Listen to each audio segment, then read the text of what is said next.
ਤੁਸੀਂ ਸੁਣ ਰਹੇ ਹੋ Chawla news network Toronto CNN Toronto. Patti Sahib Waheguru ji ਕਾ ਖਾਲਸਾ ਵਾਹਿਗੁਰੂ ਜੀ ਕੀ ਫਤਿਹ। ਵੈਲਕਮ ਜੀ, ਆਇਆਂ ਨੂੰ ਸਵਾਗਤ ਹੈ। ਸਤਿ ਸ੍ਰੀ ਅਕਾਲ।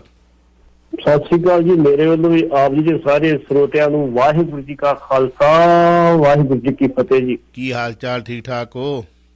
ਬੜੀ ਕਿਰਪਾ ਜੀ, ਤੁਸੀਂ ਸੁਣਾਓ ਜੀ। ਸੁਪਰੀਮ ਕੋਰਟ ਦਾ ਸਭ ਤੋਂ ਵੱਡਾ ਪਹਿਲਾ ਸਵਾਲ ਜੇ ਮੈਂ ਕਰਾਂ, ਕੱਲ ਸਾਡੇ ਇੱਕ ਵੀਰ ਪੁੱਛ ਰਹੇ ਸੀ ਕਿ ਸਾਰਾ ਕੁਝ ਇਸ ਜੰਗ ਨੇ, ਯੂਕਰੇਨ ਦੀ ਜੰਗ ਨੇ ਜਿਹੜਾ ਵਾ ਉਹ ਦੱਬ ਦਿੱਤਾ। ਕਰੋਨਾ ਵੀ ਮਰ ਗਿਆ, ਮਰਿਆ ਨਹੀਂ ਪਰ ਉਹ ਜਿੰਦਾ ਹੈ। ਹੁਣ ਕਰੋਨਾ ਦੀ ਕੋਈ ਖਬਰ ਨਹੀਂ, ਦੂਜੀ ਤੀਜੀ ਕੋਈ ਖਬਰ ਨਹੀਂ। ਨਹੀਂ ਤੇ ਜੇ ਇਹ ਜੰਗ ਨਾ ਹੁੰਦੀ ਤਾਂ ਪੰਜਾਬ ਦੇ ਵਿੱਚ ਕਿਆਸ ਰਾਈਆਂ ਹੋਣੀ ਸੀਗੀਆਂ, ਜਿਹੜੀ ਕਿਆਫੇ ਲੱਗ ਰਹੇ ਨੇ। ਯੂਪੀ ਦੂਜੀ ਤੀਜੀਆਂ ਚੋਣਾਂ ਦਾ ਭਰਮਾਰ ਜ਼ਿਆਦਾ ਹੋਣਾ ਸੀ। ਪਰ ਰਾਸ਼ਟਰੀ ਅੰਤਰਰਾਸ਼ਟਰੀ ਅਖਬਾਰਾਂ ਜਾਂ ਮੀਡੀਆ ਜਿਹੜਾ ਹੈ ਉਹਦਾ ਧਿਆਨ ਇੱਧਰਲੇ ਪਾਸੇ, ਸਾਡੇ ਉੱਥੋਂ ਦੇ ਮੀਡੀਆ ਦਾ ਵੀ ਇੱਧਰਲੇ ਪਾਸੇ। ਸਮੇਤ ਸਿੰਘ ਸੈਣੀ ਨੂੰ ਹਾਈ ਕੋਰਟ ਵੱਲੋਂ ਦਿੱਤੀ ਰਾਹਤ ਨੂੰ ਸੁਪਰੀਮ ਕੋਰਟ ਦਾ ਝਟਕਾ। ਤੁਹਾਨੂੰ ਪਰਸੋਂ ਸ਼ਾਇਦ ਪੁੱਛਿਆ ਗਿਆ ਸੀ ਇੱਕ ਵੀਰ ਵੱਲੋਂ ਕਿ ਉਹਦਾ ਕੀ ਬਣਿਆ। ਹਾਂਜੀ, ਪਰਸੋਂ ਵੀ ਦੱਸਤਾ ਸੀ ਤੇ ਅੱਜ ਵੀ ਦੱਸ ਦਿੰਦੇ ਹਾਂ। ਪਰਸੋਂ ਆਪਾਂ ਦੱਸਿਆ ਸੀ ਕਿ ਸਮੇਤ ਸਿੰਘ ਸੈਣੀ ਨੂੰ ਜਿਹੜੀ ਚੋਣਾਂ ਤੋਂ ਪਹਿਲਾਂ ਬਕਾਇਦਾ ਤੌਰ ਤੇ 22 ਅਪ੍ਰੈਲ ਤੱਕ ਜਿਹੜੀ ਆ ਉਹ ਹਾਈ ਕੋਰਟ ਨੇ ਰਾਹ ਦਿੱਤੀ ਆ, ਬਲੈਂਕਟ ਬਿੱਲ ਦਿੱਤੀ ਆ ਕਿ ਭਾਈ 22 ਅਪ੍ਰੈਲ ਤੱਕ ਭਾਵੇਂ ਜਿੰਨੇ ਮਰਜ਼ੀ ਮੁਕੱਦਮੇ ਦਰਜ ਕਰ ਲਓ, ਜੋ ਮਰਜ਼ੀ ਕਰ ਲਓ, ਤੁਸੀਂ ਇਹਨੂੰ ਗ੍ਰਿਫਤਾਰ ਨਹੀਂ ਕਰ ਸਕਦੇ। ਉਹਦੇ ਤੇ ਇੱਕ ਕੇਸ ਤੇ ਹੋਰ ਸੁਣਵਾਈ ਕਰਦਿਆਂ ਜਿਹੜੀ ਪਰਸੋਂ ਗੱਲ ਕੀਤੀ ਇੱਕ ਜੱਜ ਨੇ, ਉਹਨੇ ਕਿਹਾ 20 ਅਪ੍ਰੈਲ ਤੱਕ ਤੁਸੀਂ ਬਕਾਇਦਾ ਤੌਰ ਤੇ ਬਲੈਂਕਟ ਬਿੱਲ ਦਿੱਤੀ ਜਾਂਦੀ ਹੈ, ਤੁਸੀਂ ਸਮੇਤ ਸਿੰਘ ਸੈਣੀ ਨੂੰ ਕਿਸੇ ਵੀ ਕੇਸ 'ਚ ਗ੍ਰਿਫਤਾਰ ਨਹੀਂ ਕੀਤੀ, ਭਾਵੇਂ ਜਿਹਦੇ ਮਰਜ਼ੀ ਬੰਦੇ ਮਾਰ ਦਿਓ। ਉਹਦੇ ਤੇ ਸੁਪਰੀਮ ਕੋਰਟ ਨੇ ਸੁਣਵਾਈ ਕੀਤੀ। ਸੁਪਰੀਮ ਕੋਰਟ ਨੇ ਕਿਹਾ ਵੀ ਸ਼ੌਕਡ, ਸਾਨੂੰ ਤੇ ਕਰੰਟ ਲੱਗਾ ਤੁਹਾਡੀ ਇਹ ਗੱਲ ਵਿੱਚ, ਬਲੈਂਕਟ ਬਿੱਲ ਤੁਸੀਂ ਕੀ ਦੇ ਰਹੇ ਹੋ। ਇੱਕ ਬੰਦਾ ਕਈ ਕੇਸਾਂ 'ਚ ਇਨਵੋਲਵ ਆ, 3 ਕੇਸ ਤੇ ਮੇਰੇ ਦੇਸੀ ਹਨ, ਬਾਕੀ ਛੋਟੇ ਮੋਟੇ ਤੇ ਛੱਡ ਦਿਓ ਤੁਸੀਂ। 3 ਕੇਸ, ਮੁਲਤਾਨੀ ਵਾਲਾ ਕੇਸ ਇਹਦਾ ਹੈਗਾ, ਸੈਣੀ ਵਾਲਾ ਕੇਸ ਹੈਗਾ, ਭੁੱਲਰ ਦੇ ਬਾਪ ਦਾ ਤੇ ਬਾਸਾ ਦਾ ਕੇਸ ਹੈਗਾ। ਇਸ ਕਰਕੇ ਜਿਹੜੀ 3 ਕੇਸ ਮੇਨ ਹੈਗੇ ਜਿਸ ਚ ਇਨਵੋਲਵ ਆ, ਉਹ ਤਾਂ ਤੁਸੀਂ ਉਹਨੂੰ ਬਲੈਂਕਟ ਬਿੱਲ ਦੇ ਰਹੇ ਹੋ। ਔਰ ਸੁਪਰੀਮ ਕੋਰਟ ਜਸਟਿਸ ਆਵਰੀ ਮੰਨਾ ਤੇ ਹਿਮਾ ਕੋਹਲੀ ਚ ਜੋ ਦਿਨਾਂ ਕਹਿੰਦੇ ਸਾਨੂੰ ਤੇ ਹੈਰਾਨਗੀ ਹੋਈ ਹੈ। ਵੀ ਆਰ ਸਰਪ੍ਰਾਈਜ਼ਡ ਕੀ ਹੈ ਬਿਲਕੁਲ ਦਿੱਤੀ ਤੁਸੀਂ। ਨਾਲੇ ਕਿਹਾ ਵੀ ਰਿਕੁਐਸਟ, ਅਸੀਂ ਤੁਹਾਨੂੰ ਬੇਨਤੀ ਕਰਦੇ, ਮੈਂ ਸੋਚਦਾ ਵੀ ਬੇਨਤੀ ਤਾਂ ਤੰਜ ਕੱਸਿਆ ਬਗੈਰ ਤੌਰ ਤੇ ਚੀਫ ਜਸਟਿਸ ਹਾਈ ਕੋਰਟ ਦੇ ਚੀਫ ਜਸਟਿਸ ਤੰਜ ਕੱਸਿਆ ਵੀ ਤੁਸੀਂ ਉਹਨੂੰ ਬੇਲ ਕਿਵੇਂ ਦਿੱਤੀ। ਉਹਨਾਂ ਕਿਹਾ ਜਾਂ ਆਪ ਜਾਂ ਕਿਸੇ ਹੋਰ ਕੋਰਟ ਨੂੰ, ਹੋਰ ਕਿਸੇ ਬੈਂਚ ਨੂੰ ਕਹਿ ਦਿਓ ਕਿ ਇਹ ਸੁਣਵਾਈ ਕਰੇ ਤੇ 2 ਹਫ਼ਤਿਆਂ ਦੇ ਵਿੱਚ ਸਮੇਤ ਸਿੰਘ ਸੈਣੀ ਤੇ ਜਿਹੜੇ ਕੇਸ ਚੱਲਦੇ ਨੇ ਉਹਨਾਂ ਨੂੰ ਜਿਹੜਾ ਸੀ ਪੂਰੀ ਤਰ੍ਹਾਂ ਕੰਪਾਈਲ ਕਰਕੇ ਇੱਕ ਜਗ੍ਹਾ ਇਕੱਠੇ ਕਰਕੇ ਉਹਨਾਂ ਦੀ ਸੁਣਵਾਈ ਕਰੇ। ਸੁਣਵਾਈ ਕਰ ਦੋ, ਜੇ ਕਿਤੇ ਜਾਂਚ ਦੀ ਲੋੜ ਪੈਂਦੀ ਤੇ CBI ਨੂੰ ਇਮੀਡੀਏਟਲੀ ਸੌਂਪਿਆ ਜਾਵੇ। ਦੇਖੋ ਨਾ, ਬਹਿਬਲ ਕਲਾਂ ਕਾਂਡ ਦੇ ਵਿੱਚ ਕੇਸ ਦੀ ਸੁਣਵਾਈ ਹੋ ਰਹੀ ਹੈ ਤੇ ਤੁਸੀਂ ਉਹਨੂੰ 22 ਅਪ੍ਰੈਲ ਤੱਕ ਛੋੜ ਦੇਣੇ ਵੀ ਤੁਸੀਂ ਪੇਨ ਫੜ ਹੀ ਨਹੀਂ ਸਕਦੇ। ਵਿਜੀਲੈਂਸ ਦਾ ਕੇਸ ਪੈਂਡਿੰਗ ਅਜੇ, ਜਿਹਦੇ ਵਿੱਚ 23 ਘੰਟੇ ਰੱਖਿਆ ਸੀ ਉੱਥੇ ਆਪਣੇ। ਪੱਟੀ ਸਾਹਿਬ ਸੌਰੀ, ਤੁਹਾਨੂੰ ਯਾਦ ਹੋਊਗਾ ਤੁਸੀਂ ਕਿਹਾ ਸੀ ਕਿ ਇਹਨੂੰ ਰਾਹਤ ਨਹੀਂ ਮਿਲ ਸਕਦੀ, ਇਹ ਜਾਊਗਾ ਹੀ ਜਾਊਗਾ ਕਿਹਾ ਸੀ। ਪਰ ਅਗਲੇ ਨੇ ਸਿਆਸੀ ਜੋੜ ਤੋੜ ਲਾ ਕੇ ਆਪਣੀ ਪਾਵਰ ਵਰਤ ਕੇ, ਚਲੋ ਅਸੀਂ ਹੁਣ ਇਹ ਨਹੀਂ ਕਹਿੰਦੇ ਕਿ ਮੁੜਕੜ ਉੱਥੇ ਆ ਜਾਂਦੇ, ਅਸੀਂ ਭਾਵੁਕ ਹੋ ਜਾਂਦੇ ਹਾਂ। ਕਈ ਫੋਨ ਆਉਂਦੇ ਨੇ, ਮਤਲਬ ਕਈ ਤਰ੍ਹਾਂ ਦੇ ਫੋਨ ਆਉਂਦੇ ਨੇ, ਅਸੀਂ ਭਾਵੁਕ ਹੋ ਜਾਂਦੇ ਹਾਂ। ਅਸੀਂ ਇੱਕ ਤਰਫਾ ਆਪਣੀ ਮਤਲਬ ਜਿਹੜੇ ਨੌਜਵਾਨ ਸਾਨੂੰ ਲੱਗਦਾ, ਮੈਂ ਹੁਣ ਇੱਕ ਸਟੋਰੀ ਸੁਣਾ ਕੇ ਹਟਿਆ, ਜੰਗ ਦੇ ਵਿੱਚ ਜਿਹੜੀਆਂ ਕੁੜੀਆਂ ਨੇ ਉਹਨਾਂ ਨੂੰ ਕਿਵੇਂ ਵਰਤਿਆ ਜਾਂਦਾ। ਛੋਟੀਆਂ 8-8, 9-9 ਸਾਲ ਦੀਆਂ ਲੜਕੀਆਂ ਨੂੰ ਟੀਕੇ ਲਾ ਕੇ ਜਲਦੀ ਜਵਾਨ ਕਰਨ ਵਾਸਤੇ, ਤਾਂ ਕਿ ਉਹ ਜਿਹੜੇ ਜੰਗ ਦੇ ਲੜਨ ਵਾਲੇ ਜਿਹੜੇ ਸਿਪਾਹੀ, ਜਾਪਾਨ ਦੀ ਕਥਾ ਸੁਣਾਈ, ਸਾਰੀ ਕਹਾਣੀ ਸੁਣਾਈ ਆ। ਹਾਂਜੀ, ਉਹਦੇ ਵਿੱਚ ਕਿਵੇਂ ਤੇ ਕਿਸ ਤਰੀਕੇ ਦੇ ਨਾਲ ਜਿਹੜਾ ਹੈ ਉਹ ਉਹਨਾਂ ਬੱਚੀਆਂ ਨੂੰ ਜਿਹੜਾ ਹੈ ਪਰੋਸਿਆ ਜਾਂਦਾ ਹੈ, ਉਹਨਾਂ ਮਤਲਬ ਦਰਿੰਦਿਆਂ ਦੇ ਅੱਗੇ। ਹਾਂਜੀ, ਭਾਵੁਕ ਹੋ ਜਾਂਦੇ ਹਾਂ ਅਸੀਂ, ਹੁਣ ਵੀ ਭਾਵੁਕ ਹੋ ਕੇ। ਮਤਲਬ ਇਹੀ ਗੱਲ ਹੈ ਕਿ ਜਿਹੜੀ ਇਹ ਉਸ ਵਕਤ ਜਿਹੜਾ ਪੰਜਾਬ ਦੇ ਵਿੱਚ ਕਹਿ ਲਓ ਕਿ ਕਾਲਾ ਦੌਰ ਕਈ ਖਾੜਕੂਬਾਦ ਕਹਿੰਦੇ ਨੇ। ਹਾਂਜੀ, ਇਹੋ ਜਿਹੀਆਂ ਜਦੋਂ ਆਪਾਂ ਭਾਵੁਕ ਹੋ ਕੇ ਗੱਲਾਂ ਕਰਦੇ ਹਾਂ, ਇਹ ਲੋਕ ਜਿਹੜੇ ਨੇ ਲੈ ਜਾਂਦੇ ਨੇ ਜ਼ਮਾਨਤਾਂ, ਕਿਉਂਕਿ ਇਹਨਾਂ ਦੇ ਆਪਣੇ ਗੀਟੇ ਫਿੱਟ ਕੀਤੇ ਹੋਏ ਨੇ। ਇਹਨਾਂ ਦੇ ਕੋਲੋਂ ਕਰਵਾਇਆ ਗਿਆ ਜਾਂ ਕੀਤਾ ਗਿਆ ਜਾਂ ਕਰਵਾਇਆ, ਕਰਾਉਣ ਵਾਲੇ ਕੌਣ ਸੀ ਕੌਣ ਨਹੀਂ ਸਾਨੂੰ ਨਹੀਂ ਪਤਾ, ਹਨਾ। ਪਰ ਇਹ ਕਿੱਦਾਂ ਆਮ ਬੰਦੇ ਨੂੰ ਕਿਤੇ ਜ਼ਮਾਨਤ ਮਿਲਦੀ ਇਹੋ ਜਿਹੇ ਮਸਲਿਆਂ ਦੇ? ਦੱਸੋ ਤੁਸੀਂ ਮੈਨੂੰ। ਤੁਸੀਂ ਕਿਹਾ ਸੀ ਕਿ ਜਾਊਗਾ, ਪਰ ਫਿਰ ਆਪਣੀ ਸਿਆਸੀ ਜੋੜ ਤੋੜ ਕਰਕੇ ਲੈ ਗਿਆ ਕਿ ਨਹੀਂ ਲੈ ਗਿਆ? ਕੋਈ ਗੱਲ ਨਹੀਂ ਜੀ। ਜੇ ਤੇ ਰਮੰਨਾ ਸਾਹਿਬ 2 ਸਾਲ ਰਹੇ ਚੀਫ ਜਸਟਿਸ ਫਿਰ ਤਾਂ ਜਾਊਗਾ। ਰਮੰਨਾ ਸਾਹਿਬ ਕਿਸੇ ਨੂੰ ਉਹਨੂੰ ਬੰਦੇ ਨੂੰ ਕੋਈ ਲਾਲਚ ਨਹੀਂ ਕਿ ਮੈਨੂੰ ਰਾਜ ਸਭਾ ਦੇ ਦਿਓ, ਮੈਨੂੰ ਕੋਈ ਪੁੱਛਾ ਚੇਅਰ ਬਣਾ ਦਿਓ। ਉਹਦਾ ਠੀਕ ਹੈ, ਮੈਂ ਇੱਥੋਂ ਨੌਕਰੀ ਰਿਟਾਇਰ ਹੋਣਾ, ਮੈਂ ਘਰ ਜਾਣਾ ਜੀ। ਪਹਿਲੇ ਦੇ ਜੱਜ ਸੀ, ਕੋਈ ਰਾਜ ਸਭਾ ਲੈ ਗਿਆ, ਕੋਈ ਕਮਿਸ਼ਨ ਚੇਅਰਮੈਨ ਲੈ ਗਿਆ। ਹਾਂ, ਹੁਣ ਆਪਾਂ ਗੱਲ ਕਰਦੇ ਇਹਦੀ ਇੱਥੇ ਬਸ ਨਹੀਂ ਹੈਗਾ। ਭੁੱਲਰ ਵਾਲੇ ਕੇਸ ਕੀ ਕੀਤਾ ਨੇ ਅੱਜ ਤੱਕ ਬਕਾਇਦਾ ਤੌਰ ਤੇ ਤੁਸੀਂ ਸਾਡੇ ਇਤਿਹਾਸ ਲੈ ਲਓ, 120 ਵਿੱਚ ਕਦੀ ਕਿਸੇ ਨੂੰ ਫਾਂਸੀ ਦੀ ਸਜ਼ਾ ਨਹੀਂ ਹੋਈ। ਪਹਿਲਾਂ ਵੀ 2 ਬੰਦਿਆਂ ਨੂੰ ਫਾਂਸੀ ਦਿੱਤੀ 120 ਵਿੱਚ ਇਹਨਾਂ ਨੇ। ਇੱਕ ਅਫਸਰ ਗੁਰੂ ਸੀਗਾ, ਉਹ ਕਿਸੇ ਨੂੰ ਸਿੱਧੇ ਰੂਪ 'ਚ ਬਿਲਕੁਲ ਸ਼ਾਮਲ ਕੀਤਾ ਨਹੀਂ ਸੀਗਾ। ਤੇ ਕੇਰ ਸਿੰਘ ਇੰਦਰਾ ਗਾਂਧੀ ਮਰਡਰ ਕੇਸ ਦੇ ਵਿੱਚ ਸਿੱਧੇ ਰੂਪ 'ਚ ਕਿਤੇ ਵੀ ਸ਼ਮੂਲੀਅਤ ਦਿੰਦੇ ਨਹੀਂ, ਲੇਕਿਨ ਕਾਨੂੰਨ ਦੀਆਂ ਧੱਜੀਆਂ ਡਾਈਆਂ ਜਾਂਦੀਆਂ ਨੇ। ਕਾਨੂੰਨ ਨੱਕ ਦਾ ਮੁੰਮ ਦਾ ਨੱਕ ਬਣਾ ਜਾਂਦੀ, ਮਰਜ਼ੀ ਤੋੜ ਲਓ ਤੁਸੀਂ।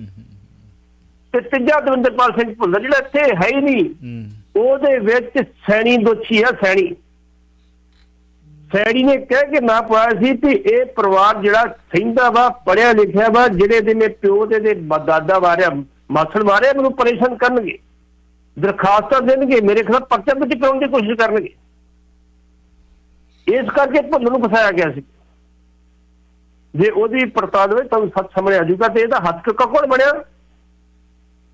ਮਨਿੰਦਰਜੀਤ ਸਿੰਘ ਬਿੱਟਾ, ਜਿਹੜਾ ਅਜੇ ਵੀ ਕਹਿੰਦਾ ਛੱਡੋ ਤੁਸੀਂ, ਅਸੀਂ ਸੁਪਰੀਮ ਕੋਰਟ ਜਾਵਾਂਗੇ। ਭਾਈ ਤੇ ਸੁਪਰੀਮ ਕੋਰਟ ਜਾ ਕੇ ਤੂੰ ਵੇਖ ਹੀ ਲਿਆ ਕੀ ਬਣਿਆ ਤੇਰਾ। ਅਗਲਾ ਪਟੀਸ਼ਨ ਤੇ ਭਗਾ ਕੇ ਮਰੀ ਲੈ ਜਾ ਕਰ ਲਓ। ਇਸ ਕਰਕੇ ਸੈਣੀ ਦੇ ਉੱਤੇ ਸੰਗੀਨ ਦੋਸ਼ ਨੇ। ਕਈ ਉਹਦੀ ਪੂਜਾ ਵੀ ਕਰਦੇ, ਪੂਜਾ ਕਰਨ ਵਾਲੇ ਵੀ ਹੈਗੇ ਆ, ਇਨਸਾਫ ਮੰਗਣ ਵਾਲੇ ਵੀ ਹੈਗੇ ਆ, ਵਿਰੋਧ ਕਰਨ ਵਾਲੇ ਵੀ ਹੈਗੇ, ਸਾਰੇ ਕਿਸਮ ਦੇ ਲੋਕ ਹੈਗੇ। ਗੱਲ ਤੇ ਆ ਨਾ ਜੀ, ਗੱਲ ਤੇ ਪੱਟੀ ਸਾਹਿਬ ਆਹਾ ਕਿ ਜਿਨ੍ਹਾਂ ਦੇ ਨਾਲ ਉਸ ਵਕਤ ਉਸ ਵਰਦੀ ਦੀ ਆੜ ਹੇਠ ਧੱਕਾ ਹੋਇਆ, ਹਾਂਜੀ, ਉਹ ਨਫ਼ਰਤ ਕਰਦੇ ਨੇ। ਤੇ ਮੈਂ ਤਾਂ ਕਈ ਵਾਰ ਕਿਹਾ ਕਿ ਪਿੰਕੀ ਜਿੰਦਾ ਯਾਰ, ਹੁਣ ਤਾਂ ਅਸੀਂ ਟੀਵੀ ਤੇ ਵੀ ਬੋਲਦੇ ਆ, ਰਿਕਾਰਡਡ ਆ, ਹੁਣ ਤਾਂ ਰਿਕਾਰਡਿੰਗ ਕਢਾਉਣ ਦੀ ਵੀ ਲੋੜ ਨਹੀਂ ਗੀ ਨਾ। ਪਿੰਕੀ ਜਿੰਦਾ, ਗੁਰਮੀਤ ਪਿੰਕੀ ਕਹਿੰਦਾ ਸੀ, ਆਪਣੀਆਂ ਇੰਟਰਵਿਊ ਵੇਖ ਲਓ ਉਹਦੀਆਂ, ਵੀ ਸਾਨੂੰ ਕੇਸਰੀ ਦਸਤਾਰਾਂ ਸਜਾ ਕੇ ਤੇ ਇਹ ਬੱਸਾਂ ਦੇ ਵਿੱਚੋਂ ਇੱਕ ਤਬਕੇ ਦੇ ਲੋਕਾਂ ਦੇ ਨੂੰ ਕੱਢ ਕੇ ਮਾਰਨ ਵਾਸਤੇ ਉੱਤੋਂ ਕਿਹੜਾ ਹੁਕਮ ਸੀ? ਹੁਣ ਉਹ ਪੁੱਛ ਲਓ ਉਹਨੂੰ, ਹਨਾ। ਜਿਹੜੇ ਸੈਣੀ ਦੇ ਭਗਤ ਨੇ ਉਹ ਪੁੱਛਣ ਉਹਨੂੰ ਵੀ ਕਿਸੇ ਨੇ ਕੇਸ ਕੀਤਾ ਅਜੇ ਤੱਕ ਉੱਤੇ ਕੀਤਾ? ਜਿਹੜੀ ਅਖਬਾਰ ਨੇ ਸ਼ਹੀਦਾਂ ਦੀ, ਇਹਨਾਂ ਦੇ ਹਿੰਦੂ ਭਾਈਚਾਰੇ ਦੇ ਸ਼ਹੀਦਾਂ ਦੀ ਇੱਕ ਲਿਸਟ ਛਪਦੀ ਹੁੰਦੀ ਸੀ, ਉਦੋਂ ਅਸੀਂ ਪੜ੍ਹਦੇ ਹੁੰਦੇ ਸਾਂ, ਕੁਝ ਇੱਕ ਲਿਸਟ ਲੰਬੀ ਸੀਗੀ, ਉਹਦੇ 'ਚ ਪੈਸੇ ਦੇਣ ਵਾਲਿਆਂ ਦੇ ਨਾਂ ਪੜ੍ਹਦੇ ਹੁੰਦੇ ਸਾਂ, ਕੁਝ ਪਿੰਡਾਂ ਵਾਲੇ ਲੋਕ ਵੀ ਦਿੰਦੇ, ਉਹ ਨਾਂ ਪੜ੍ਹਦੇ ਹੁੰਦੇ ਸਾਂ। ਫਲਾਣੇ ਨੇ ਦਿੱਤਾ, ਫਲਾਣਾ, ਅੱਛਾ ਉਹ ਫਲਾਣੇ ਸ਼ੈਲਰਾਂ ਨੇ ਦਿੱਤਾ, ਅੱਛਾ ਉਹਦਾ ਨਾਮ ਹੀ ਆਇਆ, ਫਲਾਣੇ ਨੇ ਦਿੱਤਾ ਉਹਦਾ ਨਾਮ ਹੀ ਆਇਆ, ਹਨਾ, ਛੋਟੇ ਹੁੰਦਿਆਂ। ਚਲੋ ਉਹਨਾਂ ਤੱਕ ਪਹੁੰਚਦੇ ਸੀ ਉਹ ਜਿਹੜੇ ਬੇਦੋਸ਼ੇ ਮਾਰੇ ਜਾਂਦੇ ਸੀ। ਪਰ ਇੱਕ ਪਾਸੇ ਝੂਠੇ ਮੁਕਾਬਲੇ ਵੀ ਸੀ ਜਿਹੜੇ ਇਹੋ ਜਿਹੇ ਅਫਸਰਾਂ ਦੀ ਛਤਰ ਛਾਇਆ ਹੇਠ ਹੁੰਦੇ ਨੇ, ਜਿਹੜੇ ਇੱਕ ਪਾਸੇ ਬੱਸਾਂ 'ਚੋਂ ਕੱਢ ਕੇ ਮਰਵਾਉਣ ਵਾਲੇ ਵੀ ਸੀ ਜੀ, ਤੇ ਮਾਰੇ ਜਾਣ ਵਾਲੇ ਸੀ। ਕਿਸੇ ਨੇ ਕੇਸ ਕੀਤਾ ਗੁਰਮੀਤ ਪਿੰਕੀ ਨੂੰ, ਚੈਲੰਜ ਕੀਤਾ? ਕਿੰਨੇ ਲੋਕ ਨੇ ਉੱਥੇ ਜਿਹੜੇ ਇਹਦੇ ਭਗਤ ਨੇ? ਉਹ ਮਤਲਬ ਕੌਣ? ਸਾਨੂੰ ਇੱਕ ਹੀ ਦੱਸ ਦੇ ਕਿਹੜਾ ਮਾਰਿਆ ਸੀ ਯਾਰ ਤੂੰ, ਹਨਾ। ਸੋ ਕਾਲਾ ਮਾਲਾ, ਅਸੀਂ ਤਾਂ ਸੱਚ ਬੋਲਾਂਗੇ। ਇਹ ਗੱਲ ਆ ਕਿ ਸੱਚ ਜਾਣਨ ਦੀ ਕੋਸ਼ਿਸ਼ ਕਰੋ, ਭਗਤ ਬਣਦਾ ਬਣੋ, ਪਰ ਜੇ ਇਹਦੇ ਕੋਲ ਗੁਨਾਹ ਹੋਏ ਤੇ ਉਹਨੂੰ ਸਜ਼ਾ ਮਿਲਣੀ ਚਾਹੀਦੀ ਹੈ ਕਿ ਨਹੀਂ? ਬਿਲਕੁਲ ਜੀ, ਬਿਲਕੁਲ। ਉਹ ਆਸਾ ਸਿੰਘ ਮਸਤਾਨਾ ਨੇ ਕਿਹਾ ਸੀ, ਦੜ ਵੱਟ ਜਮਾਨਾ ਕੱਟ, ਭਲੇ ਦਿਨ ਆਉਣਗੇ। ਕੋਈ ਗੱਲ ਨਹੀਂ, ਭਲੇ ਦਿਨ ਜ਼ਰੂਰ ਆਉਣਗੇ ਜੀ। ਅੱਜ ਨਹੀਂ ਕੱਲ ਨਹੀਂ ਪਰਸੋਂ ਆਉਣਗੇ, ਸਭ ਕੁਝ ਠੀਕ ਹੋਏਗਾ। ਜਿਹੜਾ ਦੋਸ਼ੀ ਆ, ਕੱਲ ਮੈਂ ਕਿਤੇ ਗੱਲ ਕਰਨ ਡਿਆ ਸੀ, ਮੈਂ ਕਿਹਾ ਯਾਰ ਇਸ ਬੰਦੇ ਨੇ ਆਪਣੀ ਜੇਲ੍ਹ ਭੁਗਤ ਲਈ। ਕਹਿੰਦੇ ਕਿਵੇਂ ਭੁਗਤ ਲਈ ਆ? ਮੈਂ ਕਿਹਾ ਕਿਸੇ ਪੰਡਤ ਨੇ ਕਿਹਾ ਸੀ ਤੇਰੇ ਕਰਮਾਂ 'ਚ ਜੇਲ੍ਹ ਲਿਖੀ ਹੈ। ਕਹਿੰਦਾ ਉਪਾਅ ਦੱਸਦੇ, ਫਿਰ ਪੰਡਤ ਉਪਾਅ ਦੱਸਦੇ ਆ ਨਾ। ਕਹਿੰਦਾ ਉਪਾਅ ਇਹ ਹੈ ਵੀ ਤੂੰ 6 ਮਹੀਨੇ ਜਿਹੜੀ ਰੋਟੀ ਹੈ ਦੁਪਹਿਰ ਦੀ ਉਹ ਜੇਲ੍ਹ 'ਚ ਮੰਗਾ ਕੇ ਖਾਇਆ ਤੇ ਖਾਧੀ, ਸੈਣੀ ਨੇ ਰੋਟੀ ਖਾਧੀ ਆ, ਪਰ ਮੌਕਾ ਆ ਗਿਆ ਹੁਣ ਅੱਗੇ ਤੇ ਜੇਲ੍ਹ 'ਚ ਮੰਗਾ ਖਾਧੀ, ਹੁਣ ਜਾ ਕੇ ਖਾਈ ਪਊਗੀ। ਅੱਜ ਮੈਂ ਇੱਕ ਆਰਟੀਕਲ ਸੁਣਾਇਆ ਹੁਣੇ ਹੀ ਕਿ ਜੰਗ ਸਰਹੱਦਾਂ ਤੇ ਨਹੀਂ ਲੜੀ ਜਾਂਦੀ ਕੱਲੀ, ਜੀ ਜੀ, ਸਗੋਂ ਔਰਤਾਂ ਦੇ ਸਰੀਰਾਂ ਤੇ ਵੀ ਲੜੀ ਜਾਂਦੀ ਹੈ। ਤੇ ਜੇ ਹੁਣ ਪੱਟੀ ਸਾਹਿਬ ਗੱਲ ਕਰੀਏ, ਮਾਫ ਕਰਨਾ, ਗੱਲ ਬੜੀ ਦੂਰ ਤੱਕ ਆ, ਚੁਭੇ ਨਾ, ਕਿਸੇ ਨੂੰ ਮਾੜੀ ਨਾ ਲੱਗੇ, ਹੱਥ ਜੋੜ ਕੇ ਮਾਫੀ ਚਾਹੁੰਦੇ ਆ। ਸਾਡੀਆਂ ਬੱਚੀਆਂ ਯੂਕਰੇਨ ਦੇ ਵਿੱਚ, ਰੂਸ ਦੇ ਵਿੱਚ ਬੱਚੇ ਵੀ ਫਸੇ ਨੇ, ਬੱਚੀਆਂ ਵੀ ਫਸੀਆਂ ਨੇ। ਹਾਂਜੀ, ਔਰ ਜਿਸ ਜ਼ਾਲਮਾਨਾ ਤਰੀਕੇ ਦੇ ਨਾਲ ਇੱਕ ਪਹਿਰੇ ਦੇ ਵਿੱਚ ਉਹਨੇ ਦੱਸਿਆ ਕਿ ਜਿੰਨੇ ਉਹ ਫੌਜੀ ਸਨ ਉਹਨਾਂ ਵਾਸਤੇ ਇਹ ਸਪੈਸ਼ਲ ਤੌਰ ਤੇ ਲੜਕੀਆਂ ਚੁੱਕੀਆਂ ਜਾਂਦੀਆਂ, ਇੱਕ ਹਮਦ 'ਚ ਰੱਖੀਆਂ ਜਾਂਦੀਆਂ, ਉਹਨਾਂ ਨੂੰ ਮਤਲਬ ਜਿਸ ਤਰੀਕੇ ਨਾਲ ਚਾਹੁਣ ਉਹ ਕਰ ਸਕਦੇ। ਜੇ ਕੋਈ ਅਲੜ ਉਮਰ ਦਾ ਮੁੰਡਾ ਉਹਨਾਂ ਦੀ ਕਹਿਣੀ ਨਹੀਂ ਮੰਨਦਾ ਸੀ ਤੇ ਪਹਿਲਾਂ ਉਹਦੇ ਨਾਲ ਲੜਕੀਆਂ ਵਾਲਾ ਵਿਹਾਰ ਕਰਕੇ ਫਿਰ ਉਹਨੂੰ ਸੰਗੀਨਾਂ ਦੇ ਨਾਲ ਮਾਰਿਆ, ਬੰਦੂਕ ਦੀਆਂ ਸੰਗੀਨਾਂ ਲੱਗਾ ਹੁੰਦਾ ਸੀ ਨਾ ਅੱਗੇ ਲੰਬਾ ਜਿਹਾ, ਉਹਨਾਂ ਨਾਲ ਮਾਰਿਆ ਜਾਂਦਾ ਸੀ ਤਾਂ ਕਿ ਗੋਲੀ ਨਹੀਂ ਚਲਾਉਣੀ। ਤੇ ਅੱਜ ਸੌਰੀ ਟੂ ਸੇ ਦੈਟ ਇੱਕ ਬਾਪ ਦਾ ਮਤਲਬ ਕਲੇਜਾ, ਇੱਕ ਮਾਂ ਦਾ ਕਲੇਜਾ ਪੜ੍ਹ ਕੇ ਵੇਖੋ, ਜਿਨ੍ਹਾਂ ਦੀਆਂ ਬੱਚੀਆਂ ਬਾਹਰ ਬੈਠੀਆਂ ਨੇ, ਉੱਥੇ ਫਸੀਆਂ ਹੋਈਆਂ ਨੇ, ਜੇ ਫਸੇ ਹੋਏ ਨੇ ਬੱਚੇ, ਉਹਨਾਂ ਮਾਵਾਂ ਨੂੰ ਪੁੱਛ ਕੇ ਵੇਖੋ, ਕਿਉਂਕਿ ਖਬਰਾਂ ਇਹੋ ਜਿਹੀਆਂ ਵੀ ਆ ਰਹੀਆਂ ਨੇ ਕਿ ਬੱਚਿਆਂ ਨੂੰ ਬੰਦਕ ਬਣਾਇਆ ਹੋਇਆ, ਬਿਲਕੁਲ ਆ ਰਹੀਆਂ ਨੇ, ਬੱਚੀਆਂ ਨੂੰ ਬੰਦਕ ਬਣਾਇਆ ਹੋਇਆ, ਔਰ ਹਥਿਆਰ ਉਹਨਾਂ ਲੋਕਾਂ ਦੇ ਹੱਥਾਂ ਦੇ ਵਿੱਚ ਆ ਗਏ ਨੇ ਜਿਹੜੇ ਗਲਤ ਬਿਰਤੀ ਦੇ ਮਾਲਕ ਨੇ। ਅੱਜ ਇਹੋ ਜਿਹਾ ਸੋਸ਼ਲ ਨੈਟਵਰਕ ਮੀਡੀਆ ਕਿ ਕਿਸੇ ਨੇ ਆਪਣੇ ਆਪ ਨੂੰ, ਆਪਣੀ ਕੌਮ ਨੂੰ ਬਦਨਾਮ ਨਹੀਂ ਹੋਣ ਦੇਣਾ, ਦੂਜੇ ਦੇ ਮੋਢੇ ਤੇ ਰੱਖ ਦੇਣੀ ਤੇ ਉਹਦੀ ਸ਼ਰਣੀ ਕਰ ਦੇਣਾ। ਜਿਵੇਂ ਆਪਾਂ ਪਹਿਲਾਂ ਕਹਿ ਚੁੱਕੇ ਪਿੰਕੀ ਵਾਲੀ ਗੱਲ ਨੂੰ, ਇਸ ਤਰ੍ਹਾਂ ਦਾ ਅੱਜ ਬਹੁਤ ਜ਼ਿਆਦਾ ਕੋਈ ਕਾਲਾ ਮਾਲ। ਰੱਬ ਦੇ ਵਾਸਤੇ ਅਸੀਂ ਤਾਂ ਇਹੀ ਅਰਦਾਸ ਕਰਾਂਗੇ ਕਿ ਇਸ ਆਰਟੀਕਲ ਨੂੰ ਪੜ੍ਹਨ ਤੋਂ ਬਾਅਦ ਕੋਈ ਇੱਕ ਦੋ ਫੋਨ ਕਾਲ, ਮੈਸੇਜ ਮੈਂ ਵੇਖ ਰਿਹਾ, ਟੈਕਸ ਵੀ ਆਏ ਨੇ ਕਿ ਵੀ ਬਹੁਤ ਦੁੱਖ ਵਾਲੀ ਗੱਲ ਜਿਹੜੀ ਤੁਸੀਂ ਸੁਣਾਈ, ਇੱਦਾਂ ਦਾ ਹੁੰਦਾ, ਇਹ ਪਤਾ ਹੀ ਨਹੀਂ ਹੁੰਦਾ ਆ ਯਾਰ, ਹੁੰਦਾ ਆ, ਪਹਿਲਾਂ ਵੀ ਹੁੰਦਾ, ਹੁਣ ਵੀ ਹੋਊਗਾ। ਇਹ ਜਿਹੜੀਆਂ ਸਾਡੀਆਂ ਲੜਕੀਆਂ, ਸਾਡੇ ਬੱਚੇ ਉੱਥੇ ਫਸੇ ਹੋਏ ਨੇ, ਕਿਸੇ ਦੇ ਵੀ, ਕਿਸੇ ਕੌਮ ਦੇ ਵੀ ਬਚੇ ਹੋਏ ਨੇ, ਕਿਸੇ ਦੇਸ਼ ਦੇ, ਉਸ ਦੇਸ਼ ਦੇ ਲੋਕਾਂ ਨੂੰ ਪੁੱਛ ਕੇ ਵੇਖੋ, ਮਾਵਾਂ ਨੂੰ ਪੁੱਛ ਕੇ ਵੇਖੋ, ਭੈਣਾਂ ਨੂੰ ਪੁੱਛ ਕੇ ਵੇਖੋ, ਜਿਨ੍ਹਾਂ ਦੇ ਬੱਚੀਆਂ। ਪਰ ਜਿਹੜੇ ਉੱਥੇ ਪਹੁੰਚ ਗਏ ਨੇ ਉਹ ਜਾਂਦਿਆਂ ਢੋਲ ਵਜਾ, ਮੈਨੂੰ ਇਹ ਨਹੀਂ ਸਮਝ ਲੱਗੀ ਢੋਲ ਕਿਸ ਖੁਸ਼ੀ 'ਚ ਵਜਾ ਰਹੇ ਜਾਂ ਬਾਕੀ ਦੇ ਤੁਹਾਡੇ ਦੋਸਤ ਮਿੱਤਰ ਤੇ ਫਸੇ ਹੋਏ ਨੇ। ਬਿਲਕੁਲ ਬਿਲਕੁਲ ਬਿਲਕੁਲ, ਤੁਸੀਂ ਉੱਤੇ ਰਾਜਨੀਤੀ ਕਰ ਰਹੇ ਹੋ। ਪਰ ਚਲੋ, ਈਸੇਵਾਲ ਸਮੂਹਕ ਬਲਾਤਕਾਰ ਕੇਸ ਵਿੱਚ 5 ਨੂੰ ਉਮਰ ਕੈਦ ਤੇ 1 ਨੂੰ 20 ਸਾਲ ਦੀ ਕੈਦ, ਇਹ ਕੀ ਕਹਿਣਾ ਚਾਹੋਗੇ ਇਸ ਮਾਮਲੇ ਦੇ ਉੱਤੇ? 9 ਫਰਵਰੀ 2019 ਨੂੰ ਇਹ ਕੇਸ ਵਾਪਰਦਾ ਜੀ।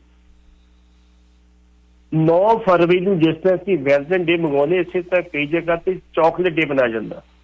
ਅੱਛਾ ਜੀ। ਇਹ ਬਕਾਇਦਾ ਤੌਰ ਤੇ ਦੋਵੇਂ ਲੜਕੀ ਤੇ ਲੜਕਾ ਦੋਸਤ ਜਿਹੜੇ ਸੀ, ਈਸੇਵਾਲ ਪੁਲ ਦੇ ਉੱਤੇ, ਨਹਿਰ ਦੇ ਉੱਤੇ, ਕੋਈ ਛੋਟਾ ਜਿਹਾ ਬਣਿਆ ਹੋਇਆ ਰੈਸਟੋਰੈਂਟ ਉੱਤੇ ਵੀ ਨਾ ਕੋਈ, ਉੱਥੇ ਬਕਾਇਦਾ ਤੌਰ ਤੇ ਚਾਕਲੇਟ ਡੇ ਮਨਾਉਣ ਗਏ ਸੀ ਤੇ ਆ ਗਏ ਗੁੰਡਿਆਂ ਦੇ ਤੇ ਲੁੱਚਿਆਂ ਦੇ ਕਾਬੂ। ਉੱਥੇ ਬਕਾਇਦਾ ਤੌਰ ਤੇ ਪੁੱਛਿਆ ਗਿਆ, ਅੱਛਾ, ਹਾਂ, ਬੜੀ ਤਗੜੀ ਸਟੋਰੀ ਸੀ, ਯਾਦ ਆ ਗਈ। ਆ ਗਏ ਬਕਾਇਦਾ ਤੌਰ ਤੇ ਲੁਧਿਆਣੇ ਲੱਗ ਗਿਆ ਈਸੇਵਾਲ ਜਿਹੜੀ, ਲੁਧਿਆਣਾ, ਬਕਾਇਦਾ ਤੌਰ ਤੇ ਇਹ ਲੋਕ ਜਿਹੜੇ ਸੀ 6 ਬੰਦੇ, ਇਹਨਾਂ ਨੇ ਪਹਿਲਾਂ ਉਹ ਮੁੰਡੇ ਨੂੰ ਕੁੱਟਿਆ, ਇਹਨਾਂ ਕੁੱਟਿਆ ਨੂੰ ਫੱਟੜ ਕਰ ਦਿੱਤਾ ਤੇ ਕੁੜੀ ਨੂੰ ਚੁੱਕ ਕੇ ਲੈ ਗਏ। ਕੁੜੀ ਦਾ ਸਾਰੀ ਰਾਤ ਇਹਨਾਂ ਵਾਰੀ ਬਲਾਤਕਾਰ ਕੀਤਾ, ਗੈਂਗ ਰੇਪ ਕੀਤਾ। ਉਹ ਜਿਹੜਾ ਮੁੰਡਾ ਸੀ ਫੱਟੜ ਹਾਲ ਦੇ ਵਿੱਚ, ਉਹਨੇ ਆਪਣਾ ਜੇਬ ਚੋਂ ਮੋਬਾਈਲ ਕੱਢਿਆ, ਪੁਲਿਸ ਨੂੰ ਮੋਬਾਈਲ ਕੀਤਾ ਵੀ ਅਸੀਂ ਇਸ ਮੁਸੀਬਤ 'ਚ ਆ, ਸਾਡੇ ਘਟਨਾ ਵਾਪਰੀ, ਤੇ ਇਮੀਡੀਏਟਲੀ ਫੋਰਸ ਤੇ ਥਾਣੇ ਦੇ ਮੁਨਸ਼ੀ ਕੋਲੇ ਜਿਹੜੀ ਸ਼ਿਕਾਇਤ ਦੇਣ ਦੇ ਬਾਵਜੂਦ ਕੋਈ ਫੋਰਸ ਨਹੀਂ ਆਈ। ਅਗਲੇ ਦਿਨ ਜਦੋਂ ਇਹਨਾਂ ਨੂੰ ਛੱਡਿਆ ਗਿਆ, ਇਹ ਵੀ ਥਾਣੇ ਗਏ ਤੇ ਆਪਣੀ ਮਿੱਥਿਆ ਸੁਣਾਈ ਤੇ ਅਗਲੇ ਦਿਨ ਅਖਬਾਰਾਂ ਦਾ ਸ਼ਿੰਗਾਰ ਬਣੀ। ਤੇ ਪੁਲਿਸ ਵੀ ਉਦੋਂ ਹਰਕਤ 'ਚ ਆਉਂਦੀ ਹੈ ਜਦੋਂ ਇਹਨਾਂ ਨੂੰ ਕੰਨ ਨੂੰ ਫੜੀ ਜਾ ਕੇ ਕੰਨ ਖੋਲਦੇ ਇਹਨਾਂ ਦੇ। ਅਖਬਾਰਾਂ ਦਾ ਸ਼ਿਕਾਰ ਬਣੀ, ਫਿਰ 10 ਬੰਦੇ ਦੇ ਖਿਲਾਫ ਪਰਚਾ ਦਰਜ ਹੁੰਦਾ। ਉਹਦੇ ਚੋਂ 6 ਦੋਸ਼ੀ ਜਿਹੜੇ ਦੋਸ਼ੀ ਕਰਾ ਦਿੱਤੇ ਜਾਂਦੇ ਆ। ਲੰਘੇ ਸੋਮਵਾਰ ਬਕਾਇਦਾ ਤੌਰ ਤੇ ਇਹਨਾਂ ਨੂੰ ਐਡੀਸ਼ਨਲ ਸੈਸ਼ਨ ਲੁਧਿਆਣਾ ਨੇ ਜਿਹੜੇ ਸੀ ਉਹਨਾਂ ਨੇ ਦੋਸ਼ੀ ਕਰਾ ਦਿੱਤਾ ਸੀ, ਕਿਹਾ ਸੀ ਸਜ਼ਾ 4 ਨੂੰ ਸੁਣਾਵਾਂਗੇ। ਆਪਾਂ ਉਦੋਂ ਵੀ ਕਿਹਾ ਸੀ ਵੀ ਇਹਨਾਂ ਨੂੰ ਉਮਰ ਕੈਦ ਹੋਏਗੀ ਹੋਈ, ਪਰ ਵਿਜਨ ਜੇ ਲੜਕੀ ਨਾਬਾਲਗ ਹੁੰਦੀ, ਲੜਕੀ ਦੀ ਉਮਰ 20 ਸਾਲ ਦੀ ਨਾਬਾਲਗ ਹੁੰਦੀ ਤੇ ਇਹਨਾਂ ਨੂੰ ਫਾਂਸੀ ਵੀ ਹੋ ਸਕਦੀ। ਉਹ ਬਾਲਗ ਹੋਣ ਕਰਕੇ ਇਹਦੇ ਵਿੱਚੋਂ ਇੱਕ ਨਾਬਾਲਗ ਮੁੰਡਾ ਸੀਗਾ ਤੇ 5 ਬਾਲਗ ਸੀਗੇ। ਜਿਹੜੇ 5 ਬੰਦੇ ਉਹਨਾਂ ਨੂੰ ਤਾ ਉਮਰ ਜੇਲ੍ਹ ਦੀ ਸਜ਼ਾ ਹੋਈ ਹੈ। ਅੱਛਾ, ਬਾਹਰ ਨਹੀਂ ਆ ਸਕਦੇ ਸੀਗਾ, ਉਹਨੂੰ ਇੰਨੀ ਕਰਾਰ ਦਿੱਤੀ ਉਹਨੂੰ 20 ਸਾਲ ਦੀ ਸਜ਼ਾ ਕੀਤੀ ਗਈ। ਨਹੀਂ, ਤਾ ਉਮਰ ਜਿਹੜੇ ਤਾ ਉਮਰ ਆ ਉਹਦੇ ਵਿੱਚ ਤਾ ਉਮਰ ਹੋ ਗਈ, ਸਾਰੀ ਉਮਰ ਰਹਿਣਗੇ, ਜ਼ਮਾਨਤ ਮਿਲ ਸਕਦੀ ਉਹਨਾਂ ਨੂੰ? ਨਹੀਂ, ਇਸ ਕੇਸ ਜ਼ਮਾਨਤ ਨਹੀਂ ਮਿਲਦੀ। ਅੱਛਾ ਜੀ, ਪਰ ਇਹ ਬਲਾਤਕਾਰ ਆ, ਇਹੋ ਜਿਹੇ ਕੇਸ ਜ਼ਮਾਨਤ ਨਹੀਂ ਮਿਲਦੀ। ਇਹੋ ਜਿਹੇ ਕੇਸ ਜ਼ਮਾਨਤ ਨਹੀਂ ਮਿਲਦੀ, ਪਰ ਬਲਾਤਕਾਰੀ ਸਾਥ ਤੇ 21 ਦਿਨਾਂ ਦੀ ਉਹ ਕੱਟ ਕੇ ਗਿਆ, ਫੜ ਲਓ। ਉਹ ਤੇ ਵੀਆਈਪੀ ਸਾਥ ਹੋਇਆ ਨਾ, ਵੀਆਈਪੀ ਜਿਹਨੇ ਹੈਗੇ। ਅੱਛਾ, ਕਾਨੂੰਨ ਵੀਆਈਪੀ ਵੀ ਹੈਗਾ ਸਾਡੇ ਦੇਸ਼ 'ਚ? ਬਿਲਕੁਲ ਵੀਆਈਪੀ ਵੀਆਈਪੀ ਕਲਚਰ ਸੀਗਾ। ਅੱਛਾ, ਚਲੋ ਠੀਕ ਠੀਕ ਠੀਕ, ਚਲੋ। ਹੁਣ ਇਹਦਾ 5 ਬੰਦਿਆਂ ਨੂੰ ਲੱਖ ਲੱਖ ਦੀ ਜੁਰਮਾਨਾ ਵੀ ਕੀਤਾ ਵਾ, ਤੇ ਜਿਹਨੂੰ 20 ਸਾਲ ਕੀਤੀ ਉਹਨੂੰ 50 ਦਾ ਜੁਰਮਾਨਾ ਕੀਤਾ। ਤੁਹਾਨੂੰ ਪਤਾ ਹੋਏਗਾ ਨਿਰਭਇਆ ਕਾਂਡ ਦੇ ਵਿੱਚ ਜਿਹੜਾ ਇੱਕ ਨਾਬਾਲਗ ਮੁੰਡਾ ਸੀ ਉਹਨੂੰ ਬਕਾਇਦਾ ਤੌਰ ਤੇ ਜ਼ਮਾਨਤ ਦੀ ਅਦਾਲਤ ਨੇ ਦੇ ਦਿੱਤੀ ਸੀ, 3 ਸਾਲ ਸਜ਼ਾ ਸੁਣਾਈ, 3 ਸਾਲ ਸਜ਼ਾ ਕੱਟ ਕੇ ਘਰ ਨੂੰ ਆ ਗਿਆ। ਲਾਲਾ ਜੀ ਨੇ ਉਹਦੇ ਫਿਊਚਰ ਵਾਸਤੇ ਬੜਾ ਕੁਝ ਕਰਤਾ ਸੀਗਾ। ਹਾਂਜੀ, ਇਸ ਕਰਕੇ ਜਿਹੜੀ ਇਹ ਕੇਸ ਆ, ਲਾਲਾ ਜੀ ਦਿੱਲੀ ਸਰਕਾਰ ਨੇ ਉਹਦੇ ਫਿਊਚਰ ਵਾਸਤੇ ਉਹਦੀ ਹੈਲਪ ਵੀ ਕੀਤੀ ਸੀ, ਤੁਹਾਨੂੰ ਯਾਦ ਹੋਊਗਾ। ਜੀ ਜੀ ਜੀ ਜੀ ਜੀ, ਗੱਲ ਯਾਦ ਆ ਜਾਂਦੀ, ਕੀ ਕਰੀਏ, ਮਾਈਕ ਤੇ ਬਹਿ ਕੇ ਬੜਾ। ਲਾਲਾ ਜੀ ਨਿਵੇਕਲੇ ਕੰਮ ਕਰਦੇ ਨੇ ਜੀ, ਉਹ ਤੁਹਾਨੂੰ ਪਤਾ ਉਹ ਲਾਲਾ ਜੀ ਹੋਏ। ਹਾਂ, ਲਾਲਾ ਜੀ ਹੋਏ ਨਾ, ਤਾਂ ਕਰਕੇ। ਜਦੋਂ ਪੁਰਾਣੇ ਸਮੇਂ ਸੀ ਨਾ ਜੀ, ਆਮ ਤੌਰ ਤੇ ਪੰਜਾਬ ਕੇਸੀ ਤੇ ਅਜੀਤ ਦੀ ਲੱਗਦੀ ਹੁੰਦੀ। ਪਰ ਸਭ ਕਾਲ ਲੈ ਲਈਏ, ਪ੍ਰਾਈਵੇਟ ਕਾਲ ਆ, ਆਪਾਂ ਲੈਂਦੇ ਨਹੀਂ ਹੁੰਦੇ। ਚਲੋ, ਵੀਰ ਜੀ ਦਾ ਸ਼ਾਇਦ ਪ੍ਰਾਈਵੇਟ ਨੰਬਰ ਹੋਵੇ। ਵੈਲਕਮ ਜੀ। ਸਤਿ ਸ੍ਰੀ ਅਕਾਲ ਜੀ। ਸਤਿ ਸ੍ਰੀ ਅਕਾਲ। ਸਤਿ ਸ਼੍ਰੀ ਅਕਾਲ ਜੀ। ਸਰ, ਮੈਂ ਕਹਿਣਾ ਚਾਹੁੰਦਾ ਸੀਗਾ ਵੀ ਜਿਹੜੇ ਮਹਾਰਾਜਾ, ਜਿਹਨੂੰ ਆਪਾਂ ਮਹਾਰਾਜਾ ਪਟਿਆਲਾ ਕਹਿੰਦੇ ਆ, ਹਿੱਤੂ ਜੀ ਕੀ ਹਾਲ ਆ? ਠੀਕ ਹੈ, ਸਤਿ ਸ੍ਰੀ ਅਕਾਲ। ਜ਼ੋਰ ਦੀ ਬੋਲਿਆ ਕਰੋ, ਆਵਾਜ਼ ਬਦਲ ਕੇ ਕਾਲੀ ਬੋਲਦੇ ਹੋ ਸਾਨੂੰ। ਆਵਾਜ਼ ਬਦਲੀ ਨਹੀਂ ਸਰ, ਮੈਂ ਤਾਂ ਸੌਫਟਲੀ ਤੁਹਾਨੂੰ ਅਦਬ ਸਤਿਕਾਰ ਨਾਲ ਮਤਲਬ ਕਿ why you call me on private number. Hittu ji, ਘਰ ਦੇ ਜੰਮਿਆਂ ਦੇ ਦੰਦ ਪਛਾਣੇ ਹੁੰਦੇ ਆ, ਆਪਾਂ ਕਿਹੜਾ ਕੀ ਪਛਾਣੋ ਨਾ। ਹਾਂ, ਕੀ ਕਹਿਣਾ ਚਾਹੁੰਦੇ ਹੋ? ਮੈਂ ਕਹਿਣਾ ਚਾਹੁੰਦਾ, ਸਿਹਤਾਂ ਠੀਕ ਆ? ਹਾਂਜੀ, thank you so much for reassuring. ਅੱਛਾ, ਇਹ ਕਹਿਣਾ ਚਾਹੁੰਦਾ ਤੁਹਾਨੂੰ ਵੀ ਜਿਹੜੇ ਆਪਣੇ ਸੋ ਕਾਲਡ ਹਜੇ ਤੱਕ ਆਪਾਂ ਉਹਨਾਂ ਨੂੰ ਮਹਾਰਾਜਾ ਕਹੀ ਜਾਂਦੇ ਆ, ਉਹਨਾਂ ਦੀ 365 ਰਾਣੀਆਂ ਸੀ, ਉਹਨਾਂ ਦਾ ਕੀ ਕਸੂਰ ਸੀ? ਉਹਨਾਂ ਨੂੰ ਵੀ ਪੈਡੋਫਾਈਲ ਕਹੀਏ ਆਪਾਂ। ਕਿੰਨਾਂ ਨੂੰ ਕਹੀਏ ਨੇ? ਮਹਾਰਾਜਾ ਪਟਿਆਲਾ। ਉਹ ਮਹਾਰਾਜ ਰਹਿਣ ਦਿਓ, 365 ਨਹੀਂ ਸੀ, ਥੋੜੀ ਜਿਹੀ ਘਟਾ ਲਓ। 365 ਤੋਂ ਉੱਤੇ ਜਿੰਨੇ ਸਾਡੇ ਮਤਲਬ, ਹੁਣ ਮੈਨੂੰ ਕਿਉਂ ਤੁਸੀਂ ਫਸਾਉਣਾ, ਮੇਰੇ ਤੇ ਕਿਉਂ ਕੇਸ ਕਰਾਉਣਾ ਤੁਸੀਂ? ਨਹੀਂ ਮੈਂ ਮੇਰੇ ਤੁਹਾਡੇ ਅੱਗੇ ਹੱਥ ਜੋੜੇ ਵੀਰ। ਮੇਰਾ 1997 ਤੋਂ ਸਰੋਤਾ ਪਿਆਰ ਸਪਾਂਸਰ ਵੀ ਆ ਤੇਰਾ, ਧੰਨਵਾਦ, ਬੜਾ ਮਾਣ ਦਿੱਤਾ ਮੈਨੂੰ। ਮੇਰੇ ਮੂੰਹ ਚ ਕਿਉਂ ਹੋਰ ਕਿਉਂ ਮੇਰਾ ਖੂਨ ਗਰਮ ਕਰਦਾ? ਬੜਾ ਕੁਝ ਹੋਰ ਹੈਗਾ ਵਾ। ਰਾਜੇ ਮਹਾਰਾਜਿਆਂ ਨੂੰ ਤੇ ਰਾਣੀਆਂ ਪ੍ਰੈਜੈਂਟ ਕਰਨ ਵਾਲੇ ਵੀ ਹੈਗੇ ਸੀ। ਹਾਂਜੀ ਹਾਂਜੀ, ਮੈਂ ਤੋਹਫੇ ਚ ਰਾਜੇ ਮਹਾਰਾਜੇ ਤੋਹਫੇ ਚ ਧੀਆਂ ਵੀ ਦੇ ਦਿੰਦੇ ਸੀ। ਉਹਨੂੰ ਹਜੇ ਵੀ ਕੈਪਟਨ ਕਹੀ ਜਾਂਦੇ ਆ ਯਾਰ। ਉਹਨੂੰ ਛੱਡ ਤੂੰ, ਉਹਨੂੰ ਤਾਂ ਕੈਪਟਨ ਕਹਿੰਦੇ ਉਹ ਤਾਂ ਕੈਪਟਨ ਫੌਜ ਚ ਹੋਇਆ ਸੀ ਨਾ, ਫੌਜੀ। ਸਾਡੇ ਪਿੰਡ ਦੇ ਵਿੱਚ ਨਾ, ਗੱਲ ਸੁਣ ਸਿੱਧੂ ਸਾਹਿਬ, ਸਾਡੇ ਪਿੰਡ ਦੇ ਵਿੱਚ ਨਾ ਇੱਕ ਪਿੰਡ ਦਾ ਮੁੰਡਾ ਨਾ ਕਦੇ ਸਰਪੰਚੀ ਦੀ ਚੋਣ ਲੜ ਜੇ ਹਾਰ ਹੀ ਜਾਵੇ ਨਾ, ਉਹਨੂੰ ਕਹਿੰਦੇ ਸਰਪੰਚਾ ਕੀ ਹਾਲ ਆ? ਹਾਂਜੀ ਹਾਂਜੀ। ਇਹਨੂੰ ਛੱਡ ਦਿਓ ਤੁਸੀਂ, ਉਹਦੇ ਪਿਓ ਦੀਆਂ ਸੀ, ਇਹਦੀਆਂ ਕੀ ਵਿਚਾਰੇ ਦੀਆਂ ਜਿਹੜੀਆਂ ਗੱਲਾਂ ਕਰਨੀਆਂ ਆਪਾਂ ਉਹ ਰਹਿਣ ਦਿਓ। ਸਾਡੇ ਤੇ ਧਾਰਮਿਕ ਗੁਰੂ ਮਹਾਰਾਜ ਬਖਸ਼ ਦਿਓ ਮੈਨੂੰ, ਮੇਰੇ ਤੇ ਕਿਉਂ ਕੇਸ ਕਰਾਉਣ ਲੱਗੇ ਹੋ? ਉਹ ਤਾਂ ਧੀਆਂ ਵੀ ਦਾਨ ਦੇ ਦਿੰਦੇ ਹੁੰਦੇ ਸੀ, ਚਲੋ ਆਏ ਇਹਨੇ ਤੇ ਲੈ ਜਾਓ ਮਹਾਰਾਜ, ਸਾਨੂੰ ਬਖਸ਼ ਦਿਓ, ਮੇਰੇ ਤੇ ਕਿਉਂ ਤੁਸੀਂ ਮਿਹਰ ਕਰੋ। ਹਾਂਜੀ, ਕੈਪਟਨ ਸਾਹਿਬ ਦੇ ਪਿਓ। ਔਰਤਾਂ ਨੂੰ ਨਮਨ ਕਰਦਾ, ਔਰਤ ਨੇ ਜਨਮ ਦਿया मर्दों को, मर्दों ने इसे बाजार दिया। हाँ, ਮਿਹਰਬਾਨੀ। ਜਬ ਚਾਹਾ ਦਤਕਾਰ ਦਿਆ। ਲਾਨਤ ਹੈ ਸਾਡੇ ਤੇ, ਲਾਨਤ। ਅਕਾਲ, ਸਤਿ ਸ਼੍ਰੀ ਸ਼ਾਂਤੀ ਕਾਲ, thank you. Keep up the ਬਿਜੜਾ good work. ਬਿਜੜੀ ਵੀ ਬਿਜੜਾ ਬਿਜੜੀ ਦੀ ਕਹਾਣੀ ਸੁਣੀ ਹੈ ਕਦੀ? ਸੁਣਾਓ। ਬਿਜੜਾ ਤੇ ਬਿਜੜੀ ਜਿਹੜੀ ਆ ਨਾ, ਮੇਲ ਤੇ ਫੀਮੇਲ ਪੱਟੀ ਸਾਹਿਬ ਤੁਸੀਂ ਜ਼ਿਆਦਾ ਜਾਣਦੇ ਹੋ ਮੇਰੇ ਨਾਲੋਂ। ਬਿਜੜਾ ਮਿਹਨਤ ਕਰਕੇ ਇੱਕ ਛੋਟਾ ਜਿਹਾ ਘਰੋਂਦਾ ਬਣਾਉਂਦਾ ਹੈ, ਕੱਲਾ। ਜੀ ਜੀ ਜੀ। ਉਹ ਕੱਲਾ ਮਿਹਨਤ ਕਰਦਾ, ਕੱਲਾ, ਵਨ ਓਨਲੀ ਵਨ, ਛੋਟੀ ਜੀ ਜਾਨ। ਤੇ ਉਹ ਵੱਡੇ ਵੱਡੇ ਇੰਜੀਨੀਅਰ ਨੂੰ ਮਾਤ ਪਾਉਂਦਾ। ਉਹ ਟਾਣੀ ਉਹ ਸਿਲੈਕਟ ਕਰਦਾ ਜਿਹੜੀ ਝੱਖੜ ਵਿੱਚ ਝੁੱਲ ਜਾਣ ਤੇ ਉਹਦਾ ਜਿਹੜਾ ਘਰ ਵਾ ਟੁੱਟਦਾ ਨਹੀਂਗਾ। ਤੇ ਕੱਲੀ ਕੱਲੀ ਨਿੱਕੀ ਨਿੱਕੀ ਨਿੱਕੀ ਨਿੱਕੀ ਨਿੱਕੀ ਨਿੱਕੀ ਨਿੱਕੀ ਨਿੱਕੀ ਨਿੱਕੀ ਨਿੱਕੀ ਤੀਲੀ ਲਿਆ ਕੇ ਨਾ ਤੇ ਉਹ ਜੋੜਦਾ ਉਹਨੂੰ। ਤੇ ਫਿਰ ਉਹ ਬਿਜੜੀ ਵੇਖਣ ਆਉਂਦੀ ਆ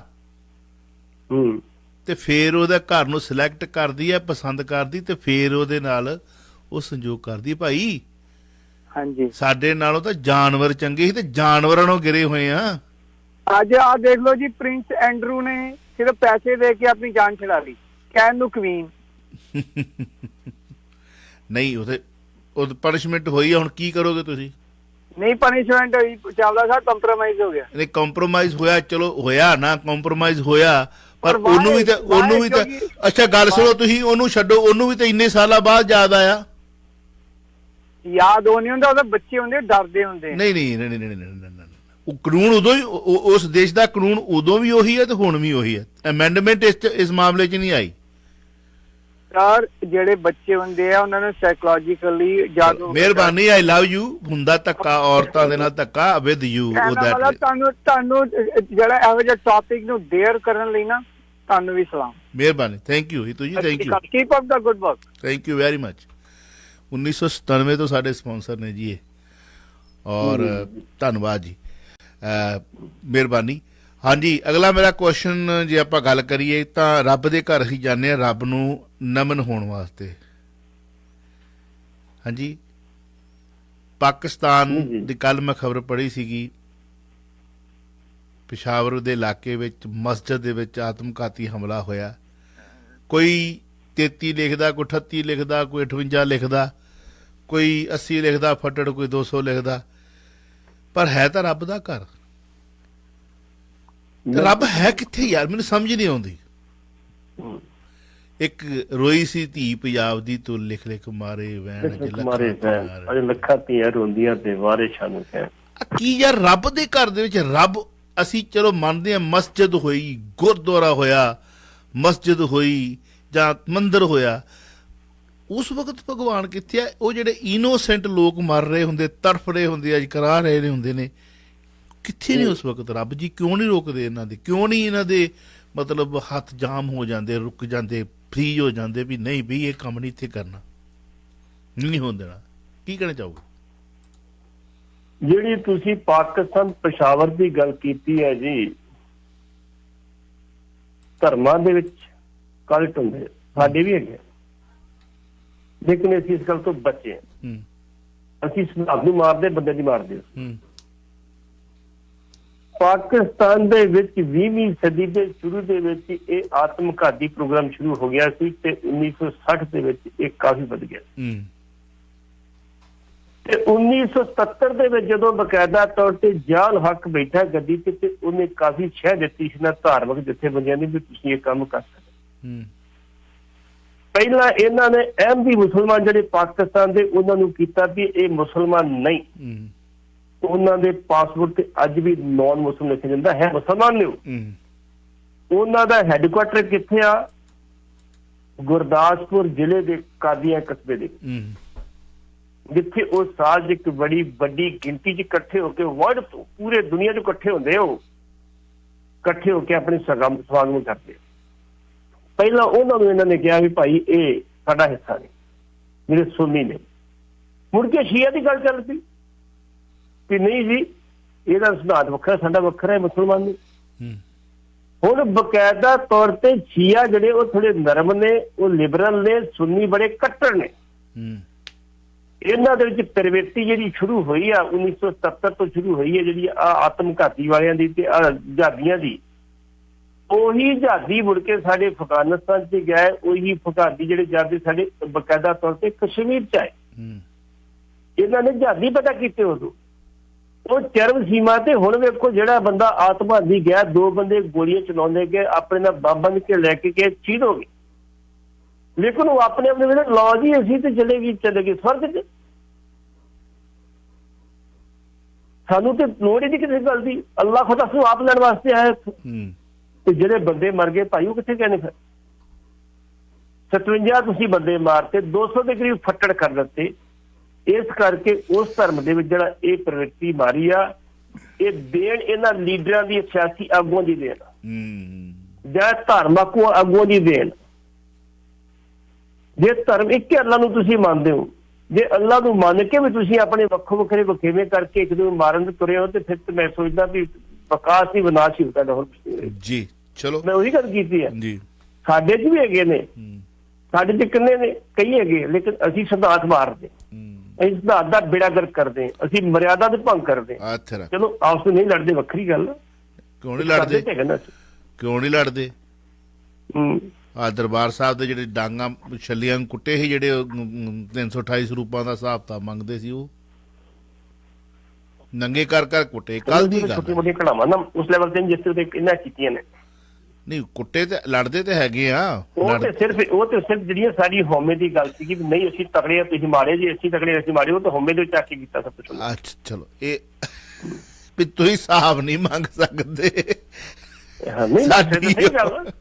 ਸਾਡੀ ਹਉਮੈ ਆ। ਚਲੋ ਐਨੀਵੇ ਅਗਲੀ ਕਾਲ ਲੈ ਲੈਣੇ। ਹੈਲੋ। ਹਾਂਜੀ ਚਾਲਾ ਸਾਹਿਬ, ਸਤਿ ਸ੍ਰੀ ਅਕਾਲ ਵੀਰ ਜੀ ਤੁਹਾਨੂੰ ਤੇ ਆਪਣੇ ਨਾਲ ਦੇ ਵੀਰੇ। ਆਓ ਜੀ ਆਓ ਜੀ ਆਓ ਜੀ ਜੀ। ਸਤਿ ਸ਼੍ਰੀ ਅਕਾਲ। ਡੱਬੇ ਡੁੱਬੇ ਬੰਨੇ ਦੇ ਦਿੱਤੇ ਇੱਥੇ ਕਿ ਨਾ ਜੀ? ਮੈਂ ਤਾਂ ਸਲੂਟ ਕਰਨ ਵਾਸਤੇ ਕਾਲ ਕਰੀ ਹੈ, ਡੱਬੇ ਵਾਲੀਆਂ ਗੱਲਾਂ ਤਾਂ ਹੁਣ ਬਾਅਦ 'ਚ ਹੀ ਕਰਾਂਗੇ। ਤੁਹਾਨੂੰ ਸਲੂਟ ਕਰਨ ਲਈ ਫੋਨ ਕਰਿਆ ਦੋਨਾਂ ਭਰਾਵਾਂ ਨੂੰ। ਤੁਸੀਂ ਬੜੀਆਂ ਸੋਹਣੀਆਂ ਜਿੱਦਾਂ ਕਹਿੰਦੇ ਕੌਮ ਦੀਆਂ ਰਗਾਂ ਤੇ ਹੱਥ ਧਰਦੇ ਹੋ ਵੀ ਭਾਈ ਜਾਗੋ ਜਾਗੋ, ਪਰ ਆਈ ਥਿੰਕ ਉਹ ਵੇਲਾ ਆ ਗਿਆ ਵੀਰ ਜੀ, ਹੁਣ ਜਾਗਣਗੇ ਲੋਕ। ਉਹਦਾ ਪਹਿਲੀ ਝਲਕ ਆਪਾਂ ਕਿਸਾਨ ਅੰਦੋਲਨ ਦੇ ਰੂਪ 'ਚ ਦੇਖ ਲਈ ਆ। ਹੁਣ ਦੁਬਾਰਾ ਫੇਰ ਆਪਾਂ ਨੂੰ ਜ਼ਬਰਦਸਤੀ ਜਗਾਇਆ ਜਾ ਰਿਹਾ। ਦੁਸ਼ਮਣ ਵੀ ਕਹਿੰਦਾ ਵੀ ਕਦੋਂ ਤੁਸੀਂ ਸਹੀ ਹਿਸਾਬ ਕਿਤਾਬ ਲਾਓਗੇ, ਮੈਂ ਉਦੋਂ ਤੱਕ ਹਟਣਾ ਜੀ।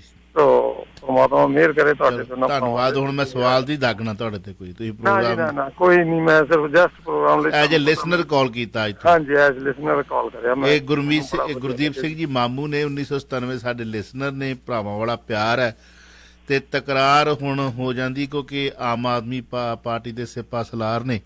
ਤੇ ਫਿਰ ਅੱਜ ਮੈਂ ਕੋਈ ਕੁਐਸਚਨ ਨਹੀਂ ਕਰਨਾ, ਅੱਜ ਤੁਸੀਂ ਪ੍ਰੋਗਰਾਮ ਨੂੰ ਰੈਗੂਲਰ ਸਰੋਤੇ ਦੇ ਤੌਰ ਤੇ ਕਾਲ ਕੀਤਾ। ਬਿਲਕੁਲ ਜੀ ਬਿਲਕੁਲ, ਮੈਂ ਬਹੁਤ ਚਿਰ ਦਾ ਸੁਣਦਾ ਜੀ ਬੜਾ ਕਾਲ ਦਾ। ਸੋ ਇਹਦੇ 'ਚ ਤੁਹਾਡੇ ਨਾਲ ਹੁਣ ਰਿਜ਼ਲਟ ਆ ਜਾਣੇ, ਉਸ ਤੋਂ ਬਾਅਦ ਤੁਹਾਡੇ ਨਾਲ ਮੋਢੇ ਨਾਲ ਮੋਢਾ ਜੋੜ ਕੇ ਦੁਬਾਰਾ ਫੇਰ ਆਈਓ। ਮੈਂ ਕਿਹਾ ਵੀ ਡੱਬੇ ਬੰਨੇ ਦੇ ਦਿੱਤੇ। ਉਹ ਚਲੋ ਉਹ ਤਾਂ ਪਰਮਾਤਮਾ ਜੀ, ਦੇਖੋ ਕੌਮ ਦੀ ਤਰਾਸਦੀ ਹੈ ਸਾਡੀ ਦੀ, ਕਿੰਨਾ ਚਿਰ ਰਹੂਗੀ ਇਹ ਤੁਸੀਂ ਵੀ ਜਾਣਦੇ ਹੋ, ਮੈਂ ਵੀ ਜਾਣਦਾ। ਚਲੋ love you, thank you. Thank you ਜੀ, ਥੈਂਕ ਯੂ। ਹਾਂਜੀ ਪਟਿਆਲਾ ਸਾਹਿਬ ਤੁਸੀਂ ਕੁਝ ਕਹਿ ਰਹੇ? ਬੀਬੀ ਪੱਠਲ ਕਹਿ ਰਹੀ ਆ ਜੀ, ਵੇਖੋ ਅਸੀਂ ਆਮ ਆਦਮੀ ਪਾਰਟੀ ਨਾਲ ਲਾਇਸ ਕਰ ਦਿੱਤੇ ਜੇ ਕਿਤੇ ਲੋੜ ਪਈ। ਅੱਗੋਂ ਜਵਾਬ ਗਿਆ ਬੀਬੀ ਜੀ ਤੁਹਾਡੇ ਲਾਇਸ ਦੀ ਲੋੜ ਨਹੀਂ, ਸਾਨੂੰ ਫੁੱਲ ਮੈਜੋਰਟੀ ਮਿਲੀ, ਅਸੀਂ ਸਰਕਾਰ ਬਣਾਵਾਂਗੇ, ਮਜ਼ਬੂਤ ਸਰਕਾਰ ਬਣਾਵਾਂਗੇ ਪੰਜਾਬ ਦੇ ਵਿੱਚ। ਦੂਜੇ ਪਾਸੇ ਲੇਖੇ ਜੋਖੇ ਹੋ ਰਹੇ ਆ, ਅਕਾਲੀ ਆਪਣੇ ਕਰ ਰਹੇ ਆ, ਕਾਂਗਰਸੀ ਆਪਣੇ ਕਰ ਰਹੇ ਆ, ਸਾਨੂੰ ਕਿਹੜੀ ਸੀਟ ਤੇ ਘਾਟਾ ਪੈਂਦਾ, ਕਿਹੜੀ ਸੀ ਵਾਧਾ ਪੈਂਦਾ। ਇੱਕ ਸੀਟ ਤੇ ਕੱਲ ਮੇਰੇ ਤਾਂ ਸ਼ਾਇਦ ਆਖਰੀ ਮੀਟਿੰਗ ਹੋਏਗੀ, ਕੱਲ ਕੀਤੀ ਹੈ ਚੰਨੀ ਸਾਹਿਬ ਨੇ ਆਪਣੀ ਮੰਤਰੀ ਮੰਡਲ ਦੀ। ਭਾਜਪਾ ਵਾਲੇ ਕਹਿੰਦੇ ਅਸੀਂ ਕਰਨੀ ਚਾਹੀਦੀ ਹੈ। ਭਾਜਪਾ ਵਾਲੇ ਤੇ ਕਹਿੰਦੇ ਅਕਾਲੀਆਂ ਨੇ ਸਮਝੌਤਾ ਕਰਨਾ ਨਹੀਂ, ਕਿਤੇ ਕਾਂਗਰਸੀ ਤੇ ਅਕਾਲੀ ਇਕੱਠੇ ਨਾ ਹੋ ਜਾਣਗੇ ਤੇ ਪਹਿਲਾਂ ਵਾਲਾ ਉਹ ਜਿਹੜਾ ਬਾਬੇ ਬਾਦਲ ਵਾਲਾ ਬਿਲਕੁਲ 157 ਵਾਲਾ ਜੀ ਨਵਾਂ ਹੀ ਜੋੜ ਤੋੜ ਹੋਊ। ਅਗਲੀ ਕਾਲ ਲੈ ਲਈ। ਐਰਕੀ ਪੰਜਾਬ 'ਚ ਨਵਾਂ ਜੋੜ ਤੋੜ ਹੋਊਗਾ, ਪਤਾ ਕੋਈ ਨਹੀਂ ਵੈਸੇ। ਚਲੋ ABM ਬਾਬਾ ਕੀ ਕਰਦਾ ਕੀ ਨਹੀਂ ਕਰਦਾ। ਹਾਂਜੀ ਵੈਲਕਮ ਜੀ। ਹੈਲੋ ਭਾਈ ਸਤਿ ਸ੍ਰੀ ਅਕਾਲ। ਪੱਟੀ ਸਾਹਿਬ ਭਾਜੀ ਨੂੰ ਸਤਿ ਸ੍ਰੀ ਅਕਾਲ। ਹਾਂਜੀ ਭਾਜੀ ਮੇਰਾ ਤਾਂ ਇੱਕ ਛੋਟਾ ਜਿਹਾ ਸਵਾਲ ਆ, ਆਪਣੇ ਆਹ ਜੋ ਵੀ ਆਪਣੇ ਸਿੱਖ ਕੌਮ ਦੇ ਵਿੱਚ ਧੜੇ ਬਣੇ ਆ, ਜਿੱਦਾਂ ਹੁਣ ਕਹਿੰਦੇ ਆ ਵੀ ਜਦੋਂ ਦੀਪ ਸਿੰਘ ਦਾ ਹੋਇਆ ਆਪਣਾ ਇਹਦਾ ਸੰਸਕਾਰ ਹੋਇਆ, ਉੱਥੇ ਬੜਾ ਜਿੱਦਾਂ ਹੱਲਾ ਗੁੱਲਾ ਹੋਇਆ, ਖਾਲਿਸਤਾਨ ਦਿਸ ਐਂਡ ਦੈਟ, ਵੀ ਉਹ ਕਹਿੰਦੇ ਵੀ ਹੁਣ ਜੀ ਮਸੀਂ ਜਾਗੀ ਸੀ ਕੌਮ, ਮਸੀਂ ਜਾਗੀ ਸੀ ਇੱਕ ਜੋ ਦਾ ਕੀ ਗੱਲ ਜੋ ਭਿੰਡਰਾਂ ਵਾਲੇ ਸਾਹਿਬ ਜਿਹੜੇ ਆਪਣੇ ਸੰਤ ਉਹ ਜਦੋਂ ਕਰ ਗਿਆ ਸੀ ਉਦੋਂ ਸੌਂ ਗਈ ਸੀ ਸਾਰੀ ਆਪਣੀ ਕੌਮ ਜਿਹੜੀ ਹੁਣ ਜਾਗੀ ਆ। ਹੁਣ ਇਹ ਜੇ ਜਾਗਿਆ ਸੀ ਮਾੜਾ, ਚਲੋ ਮੁੰਡਾ ਜਿੱਦਾਂ ਵੀ ਸੀਗਾ ਸਮਝਦਾਰ ਸੀਗਾ, ਥੋੜਾ ਪਤਾ ਸੀ, ਪਤਾ ਨਹੀਂ ਉਹ ਕਿੱਦਾਂ ਫਸਿਆ ਕੀ ਹੋਇਆ, ਚਲੋ ਉਹ ਚਲੇ ਗਿਆ। ਤੇ ਹੁਣ ਕੋਈ ਹੋਰ ਉੱਠੂ, ਹੁਣ ਸੌ ਜਾਣਾ ਇਹਨਾਂ ਨੇ ਕੌਮ ਨੇ, ਫੇਰ ਕੋਈ ਹੋਰ ਉੱਠੂ ਉਹ ਚੱਲ ਜੂ, ਫੇਰ ਇਹ ਕੰਮ ਚੱਲਦਾ ਰਹੂ। ਕੀ ਗੱਲ ਬਸ ਇਹ ਕੰਮ ਆ, ਇੱਕ ਆਇਆ ਚਲੇ ਗਿਆ ਤਾਂ ਬਸ ਜੀ ਉੱਠੀ ਸੀ ਕੌਮ। ਫੇਰ ਇਹਦੇ ਬਾਰੇ ਭਾਜੀ ਪੱਟੀ ਸਾਹਿਬ ਉਹਨਾਂ ਦਾ ਕੀ ਵਿਚਾਰ ਆ? ਬੀਬੀ ਜੀ, ਨਾ ਸਾਨੂੰ ਹਿੰਦੁਸਤਾਨ ਚਾਹੀਦਾ, ਨਾ ਪਾਕਿਸਤਾਨ ਤੇ ਨਾ ਖਾਲਿਸਤਾਨ। ਸਾਨੂੰ ਬਾਬੇ ਨਾਨਕ ਦੀ ਵਿਚਾਰਧਾਰਾ ਦਾ ਹਲੀਮੀ ਰਾਹ ਚਾਹੀਦਾ, ਜਿੱਥੇ ਹਰ ਕਿਸੇ ਨੂੰ ਬਕਾਇਦਾ ਪ੍ਰਸ਼ਾਦਾ ਮਿਲੇ, ਰੋਟੀ ਕੱਪੜਾ ਮਕਾਨ ਮਿਲੇ, ਇਨਸਾਫ ਮਿਲੇ, ਰੁਜ਼ਗਾਰ ਮਿਲੇ। ਉਹ ਕੋਈ ਨਹੀਂ ਹੋ ਸਕਦਾ। ਮੈਂ ਇਕੱਲੇ ਨਹੀਂ ਕਹਿੰਦਾ ਕਿ ਉਹ ਕੋਈ ਨਹੀਂ ਹੋ ਸਕਦਾ। ਕੱਲਾ ਅਸੀਂ ਖਾਲਿਸਤਾਨ ਨਾਰਾ ਮਾਰ ਕੇ ਖਾਲਿਸਤਾਨ ਨਹੀਂ ਬਣਾ ਸਕਦੇ। ਇਸ ਕਰਕੇ ਮੈਂ ਤੇ ਸੋਚਦਾ ਵੀ ਜੇ ਤੁਸੀਂ ਇਹੋ ਜਿਹੇ ਰਾਜ ਦੀ ਤੋਕੋ ਕਰਦੇ, ਜ਼ਰੂਰ ਕਰਨੀ ਚਾਹੀਦੀ ਆ। ਇਹੋ ਜਿਹੇ ਰਾਜ ਤੁਸੀਂ ਤੋਕੋ ਕਰੋਗੇ, ਤੁਹਾਡੀ ਸਾਰੀ ਦੁਨੀਆ ਸਾਥ ਦੇਗੀ। ਕੱਲ ਸਿੱਖ ਦੀ ਸਾਰੀ ਦੁਨੀਆ ਸਾਥ ਦੇਗੀ ਵੀ ਠੀਕ ਕਰ ਰਹੇ ਤੇ ਚੁੱਪ ਜੀ। ਲੇਕਿਨ ਉਹਦੇ ਵਾਸਤੇ ਸਾਨੂੰ ਆਪਣੀ ਜਿਹੜੀ ਇੱਕ ਗਰਾਊਂਡ ਬਣਾਉਣੀ ਪਊ, ਦੱਸਣਾ ਪਊ ਲੋਕਾਂ ਨੂੰ ਅਸੀਂ ਕੀ ਚਾਹੁੰਦੇ ਕੀ ਨਹੀਂ ਚਾਹੁੰਦੇ। ਚਾਰ ਬੰਦੇ ਉੱਠਦੇ ਖਾਲਿਸਤਾਨ ਦੇ ਨਾਅਰੇ ਮਾਰੀ ਜਾਂਦੇ ਆ, ਪੁਲਿਸ ਉਹਦੀ ਫੜ ਕੇ ਲੈ ਜਾਂਦੀ, ਮੁੜ ਕੇ ਕਹਿੰਦੇ ਨੇ ਗਲਤ ਕੀਤਾ ਜੀ।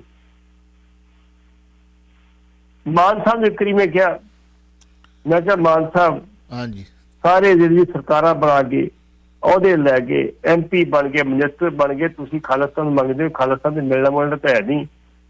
ਛੱਡੋ ਤੁਸੀਂ ਵੀ ਇਹ ਮੁੱਦਾ ਛੱਡ ਕੇ ਤੇ ਕੋਈ ਹੋਰ ਅਡਾਪਟ ਕਰੋ ਤਾਂ ਕਿ ਤੁਸੀਂ ਵੀ ਕਿਤੇ ਕੁਝ ਕਰ ਸਕੋ ਤੇ ਸੇਵਾ ਹੀ ਕਰਨੀ। ਇਸ ਨੂੰ ਕੀ ਕਰ ਸਕਦੇ ਹੋ? ਇਹ ਗੱਲ ਨੂੰ ਸਾਰੇ ਮੈਂ 400-500 ਦੇ ਮਾਨ ਸਾਹਿਬ ਕਹਿੰਦੇ ਮੈਨੂੰ ਇਹ ਦੱਸ ਮੇਰੀ ਕਿੰਨੀ ਉਮਰ ਹੋ ਗਈ। ਮੈਂ ਕਿਹਾ ਉਮਰ ਤੇ ਤੁਸੀਂ 8ਵੀਂ ਪੜ੍ਹਿਆ ਸੀ। ਮੈਂ ਤਾਂ ਕਿੰਨੀ ਉਮਰ ਰਹਿ ਗਈ ਮੇਰੀ ਕਿਤੇ। ਤੇ ਜਿਹੜੀ ਵਿਚਾਰਧਾਰਾ ਲੈ ਕੇ ਮੈਂ ਤੁਰਿਆ ਦਾ ਉਹਨੂੰ ਛੱਡ ਦਿਆ ਇਸ ਉਮਰ ਦੇ ਵਿਚਾਰ। ਚਲੋ ਉਹਨਾਂ ਦੀ ਵਿਚਾਰਧਾਰਾ ਵਾ। ਪਰ ਜਦੋਂ ਇਲੈਕਸ਼ਨ ਲੜਦੇ ਨੇ ਉਦੋਂ ਉਹਨੂੰ ਦਰਕਨਾਰ ਕਰ ਦਿੰਦੇ ਸਾਰੇ ਜੀ।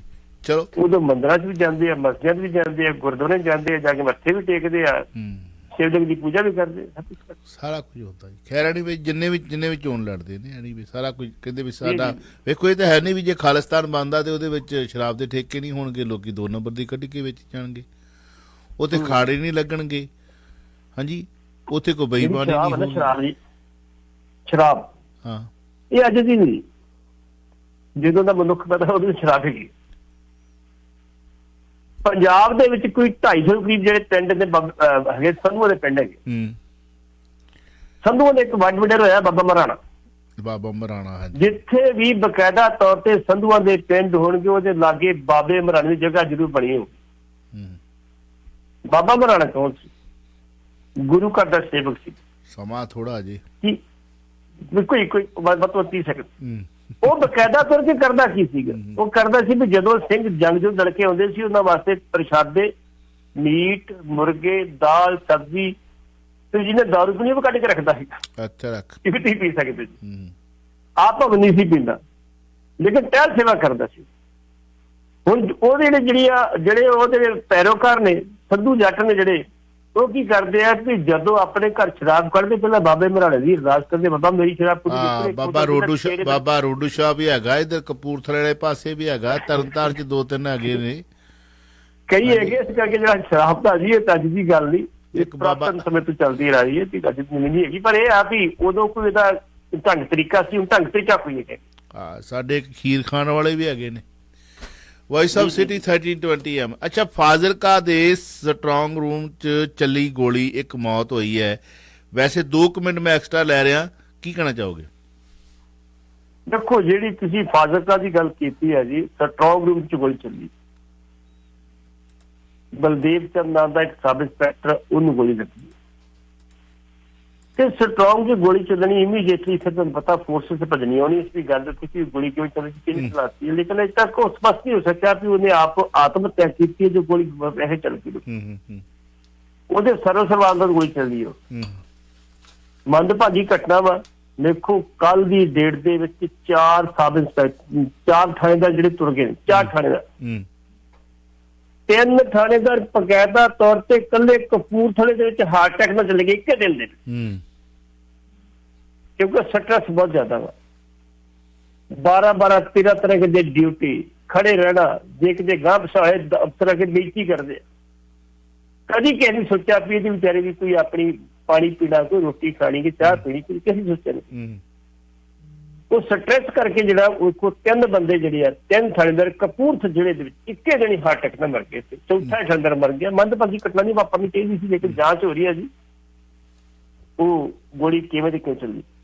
ਬਹੁਤ ਬਹੁਤ ਸ਼ੁਕਰੀਆ ਪੱਟੀ ਸਾਹਿਬ, ਸਤਿ ਸ੍ਰੀ ਅਕਾਲ, ਰੱਬ ਰੱਖਾ। ਸ਼ੁਕਰੀਆ ਜੀ। ਤੁਸੀਂ ਸੁਣ ਰਹੇ ਹੋ Chawla news network Toronto CNN Toronto.